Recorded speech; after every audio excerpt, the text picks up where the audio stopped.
समस्त मंगलों का मंगल करने वाली, मंगलों को मंगलता का वैभव प्रदान करने वाली, वर देने वालों को भी वरदान देने वाली, सर्व शत्रु विनाशिनी, सर्व सुखदायिनी, सर्व सौभाग्यदायिनी, लोक कल्याणकारिणी, सर्व स्वरूपा कल्याणी माता श्री भद्रकाली की महिमा अपरंपार है।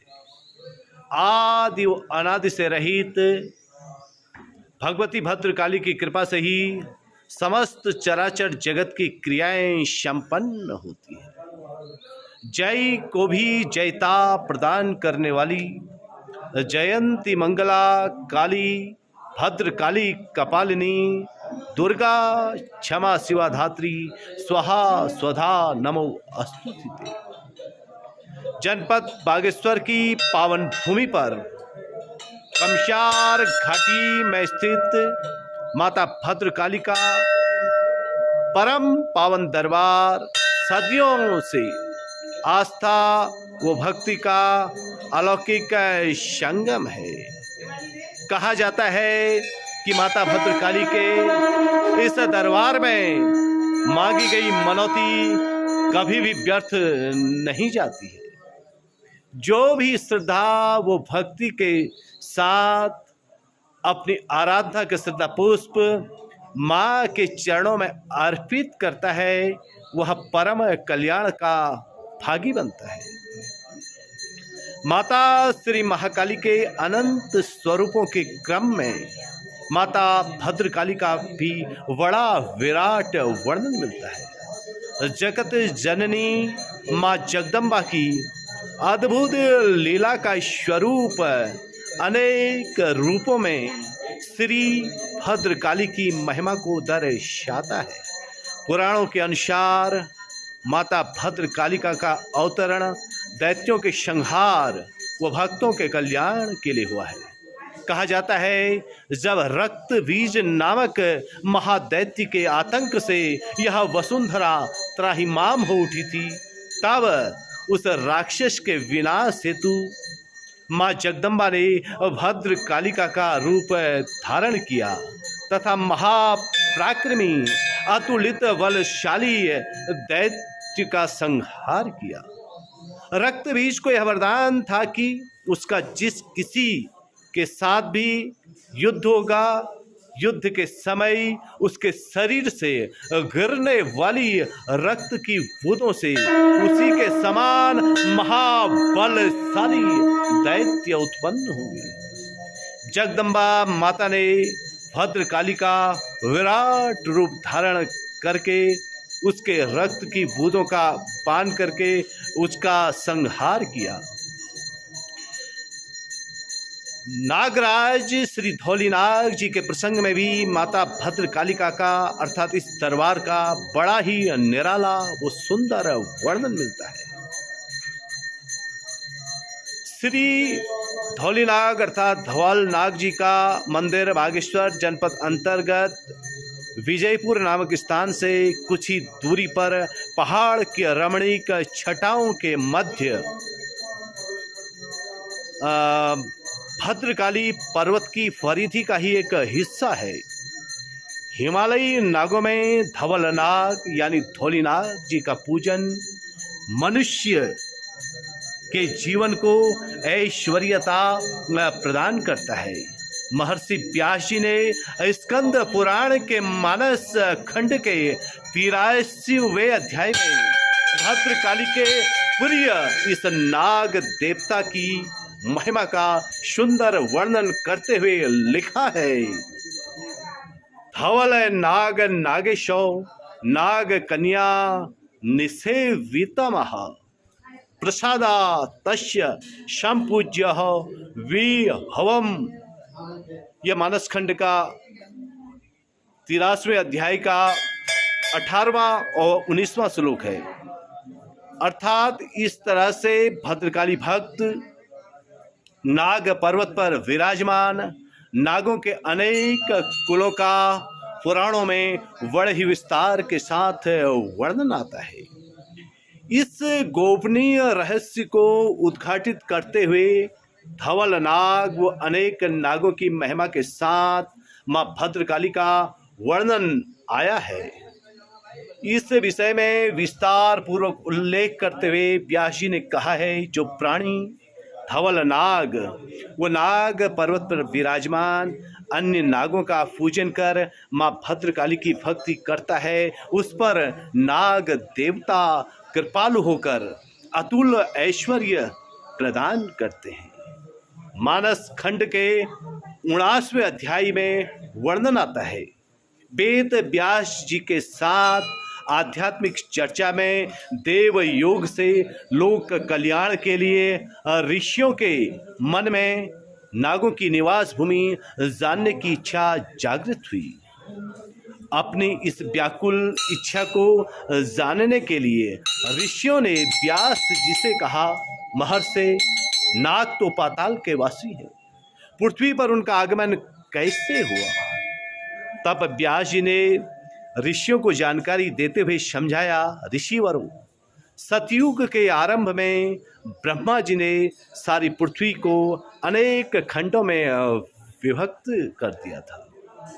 उन भूभागों में से एक भाग नागों के लिए हिमालय में नागपुर नामक स्थान नियत किया गया, जो आज भी नाग भूमि के नाम से जानी जाती है। जिसे नागों ने अपना नगर बनाया, उसी नगरी के वासी धौलीनाग जी सहित अनेक पूजनीय नाग हैं। माना जाता है सभी नाग तमाम क्षेत्रों में अदृश्य रहकर भगवान शिव की पूजा अर्चना करते हैं। अनंत, वासुकी, शेष, पद्मनाभ, शंखपाल, धृतराष्ट्र, तक्षक, कालीय, कमलम सहित तमाम नागों के प्रति नागपुर वासियों में अगाध श्रद्धा है। अलग अलग नामों से लोग इन्हें अपने इष्ट देव के रूप में पूजते हैं। धौली नाग, वेड़ी नाग, फेड़ी नाग, हरि नाग की भी विशेष रूप से इन क्षेत्रों में पूजा होती है। इन नागों में श्री मूल नारायण जी को नाग प्रमुख की पदवी प्राप्त है। ऐसा वर्णन आता है, कभी आस्तिक ऋषि की अगुवाई में अनेक ऋषियों ने नागों के साथ मिलकर इस क्षेत्र में मां भद्रकाली के दर्शन की अभिलाषा से विराट यज्ञ का आयोजन किया। इस यज्ञ को सफल बनाने में फेनिल नाग ने महत्वपूर्ण भूमिका निभाई। इस क्षेत्र में बहने वाली भद्रावती नदी का उद्गम इन्हीं के परामर्श पर ऋषियों ने अपने तपोबल से किया। भद्रवती तट पर स्थित गोपीश्वर महादेव नागों के परम आराध्य हैं। इनकी स्तुति पापों का शमन कर मनुष्य को अभयत्व प्रदान करती है। इतना ही नहीं, गोपेश्वर भूभाग में पहुंचने पर या इस भूभाग में पहुंचने वाले पूर्वजों के पापों का हरण हो जाता है।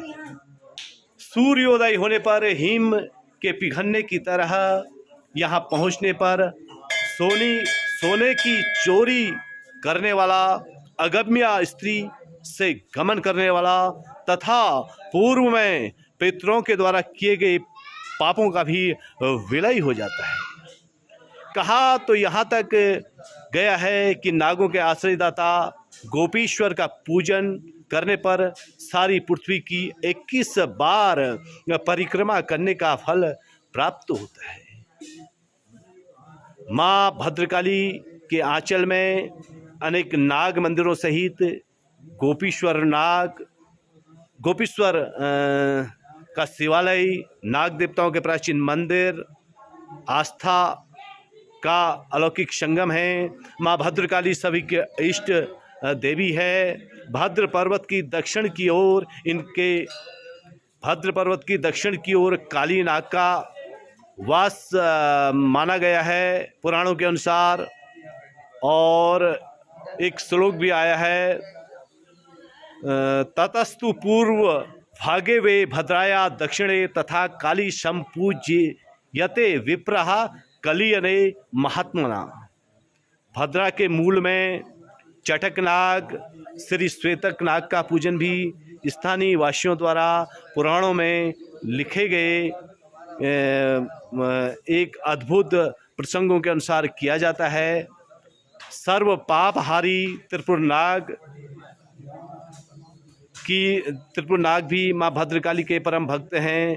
कुल मिलाकर के माता भद्रकाली को यहाँ ब्रह्मचारिणी देवी के रूप में पूजा जाता है।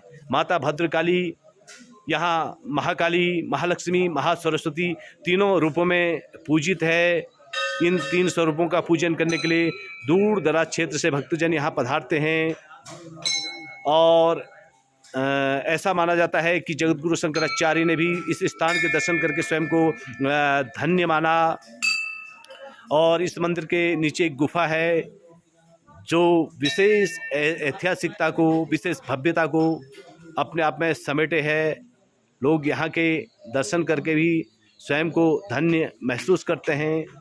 उत्तराखंड राज्य के कुमाऊं मंडल में बागेश्वर जनपद के अंतर्गत बागेश्वर मुख्यालय से लगभग 30 किलोमीटर की दूरी पर पूर्व पहाड़ की सुरभ्य मनमोहित वादियों के बीच में स्थित इस देवी की दरबार की विशेषता यह है कि प्रायः जगदम्बा के मंदिर एवं शक्ति स्थल पहाड़ की ऊंची चोटी पर होते हैं, लेकिन यह मंदिर अन्य शक्ति स्थलों की अपेक्षा चारों ओर रमणीक शिखरों के मध्य बीच घाटी में स्थित है। आप देख रहे हैं इस मंदिर का भव्य नज़ारा।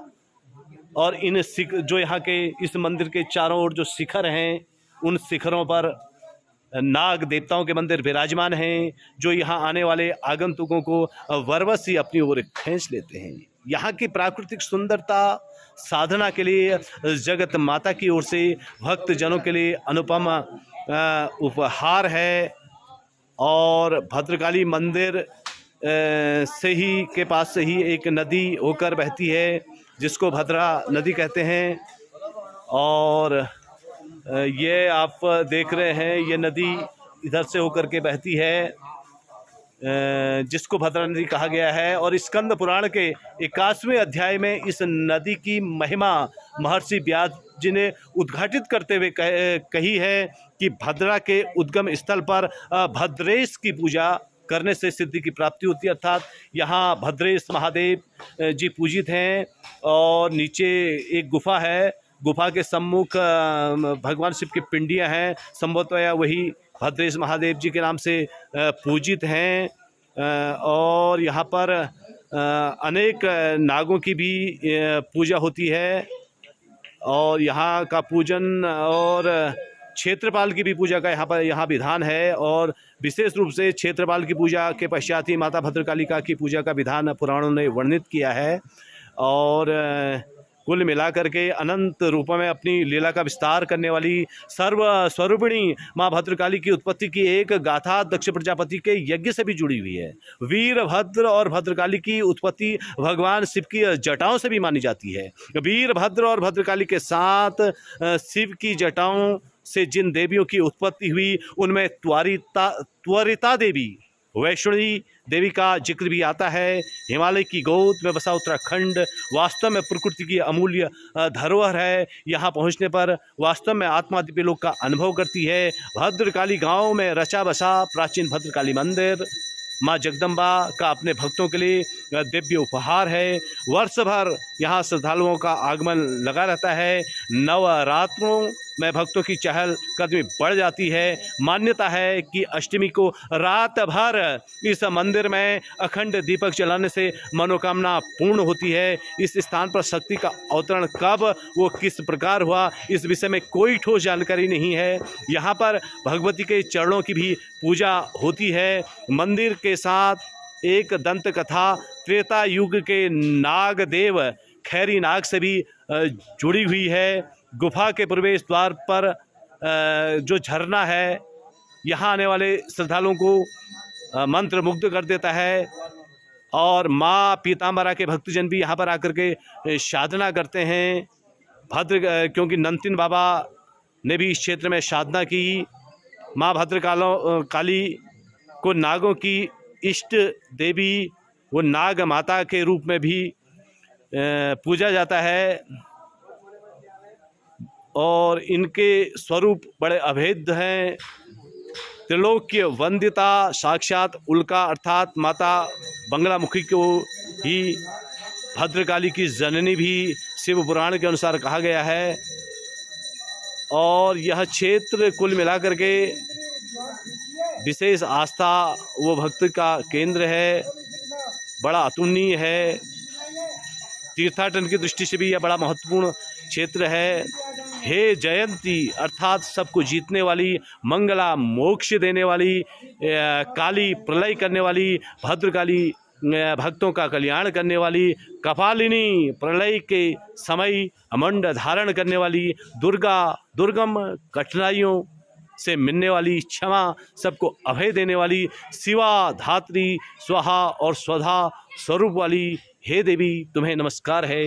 हे भद्रकाली देवी आपकी सदा ही जय होए, आपकी सदा ही जय होए। भद्रकाली दरबार से मैं रमाकांत पंत आप सभी के लिए सर्वे भवन्तु सुखिनः मंगल की कामना करता हूँ और आप सभी का मंगल होए। इन्हीं शुभकामनाओं के साथ जय माँ भद्रकाली।